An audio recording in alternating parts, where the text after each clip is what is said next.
who, as you know, is retiring. And no, he's not retiring because his cancer has returned.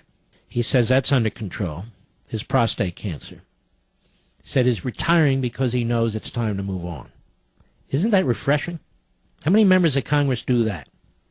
He said, it's time for me to go do something else. I know me. I've made lots of shifts in my life, and I know when it's time. My faith comes into play. I pay a lot of attention to what I think I'm supposed to be doing, and it's just time for me to do something else. So I'm getting ready to walk through whatever door opens. Coburn said, I don't have any set of plans whatsoever. And the reporter states there are two exceptions to that statement. He has plans to play golf, a game he loves and has rarely been able to enjoy during his time in Washington. Well, I guess he should meet Obama because Obama's the president, and he's got all kinds of times to play golf. But anyway, and this is to me what I found crucial and drew my attention. And he's going to lend his support to a growing effort in state legislatures across the country to call a convention to amend the Constitution with the aim of limiting the size and reach of the federal government. Coburn said, I'm going to be involved with the convention of the states. I'm going to try to motivate so that happens. I think that's the only answer. I'm just going to go around and talk about why it's needed and try to convince state legislatures to do it. Man's a patriot. You don't have to agree with everything he's done, but he's obviously not just going to kick up his feet. He's going to join this fight. The Georgia State Senate on Tuesday became the latest legislative chamber to vote to call for a national convention. They're not a national convention. It's a convention of the states. And there are other efforts underway in Wisconsin and Virginia and Alabama and a few other states. Mark Meckler, former leader of the Tea Party Patriots, founder of Citizens for Self-Governance, said he expects 10 to 15 states to make a serious effort to pass similar legislation this year. Two Republican governors, 2016 hopefuls, Bobby Jindal, John Kasich, support the idea, at least with respect to balancing the budget. My friend Sean Hannity supports the idea. My friend Glenn Beck supports the idea.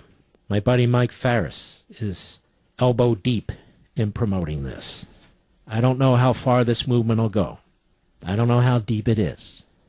But I pray to God it's successful, because despite all the talk in and out of Washington, D.C., but all we need to do is elect more Republicans, rally around the Speaker and the minority leader in the Senate. It's simply not true. While it's important to stop Obama and it's important to stop his party, the fact of the matter is, this isn't even about elections per se. If we were to elect Ted Cruz president, or Rand Paul president, or Mike Lee president, or whomever president, Louis Gohmert president, Michelle Bachmann, just name your favorite conservative. That has no effect on term limits in the House of Representatives. It has no effect on limiting the power of the federal bureaucracy. You can limit it some, but you can't limit it in ways that it needs to be limited. It has no effect on dealing with an outrageous Supreme Court decision that the nation just has convulsions over. It has no effect on so much that is so wrong that has been instituted by the progressive movement in order to ensure that it is out of the reach of the electorate. I don't dismiss elections. Hardly.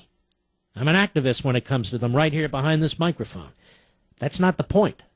The point is that's that, and then we got to get back to a constitutional system. And only the state legislatures can do that. A president cannot. Only the state legislatures can do that. And the reason Tom Coburn supports this, the reason Milton Friedman supported this, the reason Everett Dirksen supported it, the reason Dwight Eisenhower supported it, the reason Ronald Reagan supported it, the reason I support it, is because it's the only way out.